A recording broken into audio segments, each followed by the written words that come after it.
Hi hello എല്ലാവർക്കും tips four happy ലൈഫിന്റെ പുതിയൊരു വീഡിയോയിലേക്ക് സ്വാഗതം. നമ്മുടെ ഇന്നത്തെ വീഡിയോയിൽ ഒരു ഹോം റെമഡി ആണ് കേട്ടോ. അതെന്താണെന്ന് വെച്ചാൽ നമ്മുടെ വീട്ടിലൊക്കെ വെച്ച് പിടിപ്പിച്ചിട്ടുള്ള ഒരു പ്ലാന്റ് ഉപയോഗിച്ചിട്ട് ഒരു ചെടി ഉപയോഗിച്ചിട്ട് നമ്മൾ എങ്ങനെയാണ് യൂറിക് ആസിഡിനെ കൺട്രോൾ ചെയ്യുക എന്നുള്ളതാണ്.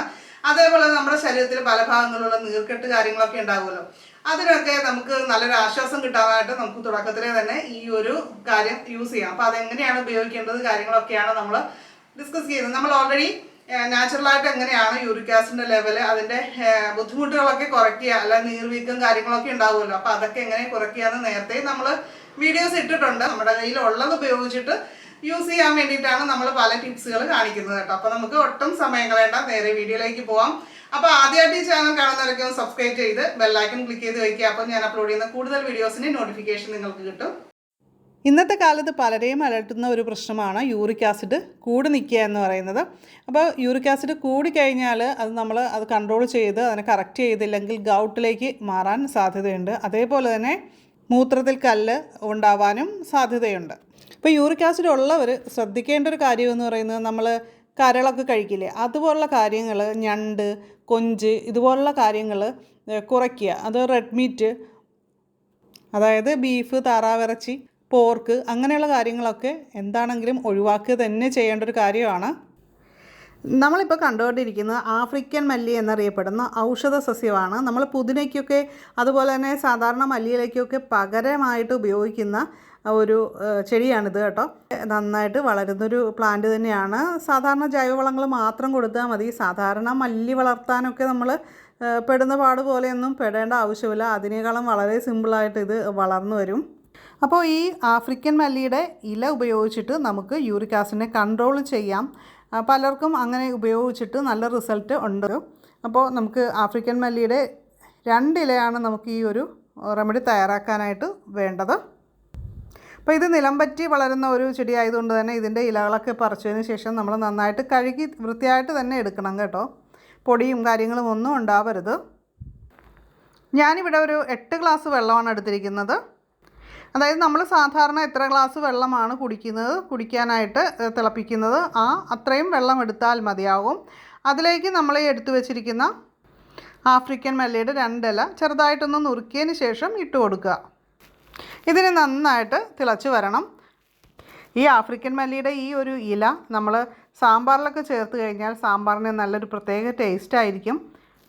ഇതിന് ഒരുപാട് ഔഷധ ഗുണങ്ങളുണ്ട് കേട്ടോ. നമ്മളിത് ഉപയോഗിക്കുന്നത് കൊണ്ട് കാൽസ്യം ധാരാളമുള്ള ഒരു കാര്യമാണ്. അതുകൊണ്ട് തന്നെ ഞങ്ങളിവിടെ ദോശയൊക്കെ ഉണ്ടാക്കുന്ന സമയത്ത്, ഗോതമ്പ് ദോശയൊക്കെ ഉണ്ടാക്കുന്ന സമയത്ത് അതിൽ കുറച്ച് ഉള്ളിയോ സവാളയൊക്കെ അരിഞ്ഞിട്ട് അതേപോലെ തന്നെ ആഫ്രിക്കൻ മല്ലിയുടെ ഇല കൂടി അതിൽ അരിഞ്ഞിട്ടിട്ടൊക്കെ ഉണ്ടാക്കാറുണ്ട്. അപ്പോൾ അത് നമുക്ക് ഒരുപാട് ഗുണങ്ങൾ നൽകുന്നുണ്ട്. ഇപ്പോൾ ഏറ്റവും പ്രധാനമായിട്ട് മറ്റൊരു കാര്യം പറയാനുള്ളത്, നീർവീക്കമൊക്കെ വന്നു കഴിഞ്ഞാൽ നമുക്ക് അതിനെയൊക്കെ അകറ്റാനായിട്ട് നമുക്ക് ചെയ്യാൻ പറ്റുന്ന സിമ്പിളായിട്ടുള്ളൊരു കാര്യമാണ് ആഫ്രിക്കൻ മല്ലിയില ഇതേപോലെ വെള്ളം തിളപ്പിച്ചൊക്കെ നമ്മൾ ഉപയോഗിക്കുക എന്നുള്ളത്. അതുപോലെ രോഗപ്രതിരോധ ശേഷി വർദ്ധിക്കും. ജലദോഷം പോലുള്ള കാര്യങ്ങളൊക്കെ ഉള്ളവർക്ക് അതൊക്കെ കൺട്രോൾ ചെയ്യാനായിട്ട് നമുക്ക് ഇതേപോലെ വെള്ളം തിളപ്പിച്ച് കുടിക്കുന്നതൊക്കെ നല്ലതാണ്. പ്രമേഹത്തിന് നല്ലതാണ്. അതുപോലെ തന്നെ മലബന്ധം മൂലം ബുദ്ധിമുട്ടുന്ന ആൾക്കാർക്ക് അത് കുറയ്ക്കാനായിട്ട്, ആ പ്രശ്നങ്ങളൊക്കെ മാറ്റിയെടുക്കാനായിട്ട് ഈ ഒരു വെള്ളം കുടിക്കുക. അതുപോലെ തന്നെ പനിയൊക്കെ ഉള്ളവർക്കും ഇത് കുടിക്കാവുന്നതാണ്. വോമിറ്റിംഗ് മൂലം ബുദ്ധിമുട്ടുന്ന ആൾക്കാർക്ക് ആ ഒരു ഛർദ്ദിലിൻ്റെ ബുദ്ധിമുട്ടുകളൊക്കെ കുറയ്ക്കാനായിട്ടും അത് കൺട്രോൾ ആവാനായിട്ടും ഇത് നല്ലതാണ്. അത്രയും കുറേ ഔഷധ ഗുണമുള്ള ഒരു പ്ലാന്റാണ്. തീർച്ചയായിട്ടും നമ്മുടെ വീട്ടിൽ വെച്ച് പിടിപ്പിക്കേണ്ടതാണ്. അപ്പോൾ വെള്ളം നന്നായിട്ട് വെട്ടി തിളച്ച് അതിൻ്റെ സത്തൊക്കെ നന്നായിട്ട് ഇറങ്ങിയതിന് ശേഷം നമുക്ക് തീ ഓഫ് ചെയ്ത് തണുക്കാനായിട്ട് വയ്ക്കാം. അതിനുശേഷം നമ്മൾ രാവിലെ മുതൽ വൈകുന്നേരം വരെ നമ്മൾ വെള്ളം കുടിക്കുമല്ലോ, വെള്ളം കുടിക്കുന്ന ആ ഒരു കുപ്പിയിൽ ഈ വെള്ളം ഒഴിച്ച് വെച്ച് കഴിഞ്ഞാൽ നമുക്ക് പല പ്രാവശ്യമായിട്ട് നമുക്ക് ദാഹിക്കുമ്പോൾ ഈ വെള്ളം കുടിക്കാവുന്നതാണ്. സാധാരണ വെള്ളത്തിന് പകരമായിട്ട് നമുക്ക് ഇടനേരങ്ങളിൽ നമുക്ക് കുടിക്കാം. ഇത് നീരിറക്കമോ ജലദോഷമോ ഒക്കെയുള്ള സമയത്ത്, പനി ബുദ്ധിമുട്ടൊക്കെ ഉള്ള സമയത്ത് നമ്മൾ കുടിവെള്ളത്തിന് പകരമായിട്ട് ഇത് ഉപയോഗിക്കുക. അപ്പോൾ നമുക്ക് പനിയൊക്കെ ഉള്ള സമയത്താണെങ്കിൽ നമുക്ക് ഫ്ലാസ്കിലൊക്കെ ഒഴിച്ച് വെച്ച് കഴിഞ്ഞാൽ ചെറിയ ചൂടോടുകൂടി കുടിക്കുകയാണെങ്കിൽ കുറച്ചുകൂടി നല്ലതായിരിക്കും. തൊണ്ടയ്ക്കൊക്കെ നല്ലൊരു സുഖമായിരിക്കും. അപ്പോൾ ഇത് യൂറിക് ആസിഡിൻ്റെ പ്രോബ്ലം മാറാൻ വേണ്ടിയിട്ട് നമ്മൾ കഴിക്കുമ്പോൾ ഒരു 10 ദിവസം കുടിക്കുക. ഒരിക്കലും ഇലയുടെ എണ്ണമൊന്നും കൂട്ടിയെടുക്കരുത്. ഈ പറഞ്ഞ അളവിൽ മാത്രം 2 ഇല മാത്രമേ എടുക്കാൻ പാടുള്ളൂ. അല്ലാതെ പെട്ടെന്ന് ഇത് കുറയട്ടെ എന്ന് കരുതിയിട്ട് നമ്മൾ ഇല കൂട്ടിയെടുക്കേണ്ട ആവശ്യമില്ല. അതേപോലെ തന്നെ ശ്രദ്ധിക്കേണ്ടത് ഡയറ്റിൽ ശ്രദ്ധിക്കണം. ഫുഡിൽ നമ്മൾ റെഡ് മീറ്റ് കാര്യങ്ങളൊക്കെ കംപ്ലീറ്റ് ആയിട്ട് അവോയ്ഡ് ചെയ്ത് തന്നെ പഥ്യം നോക്കണം.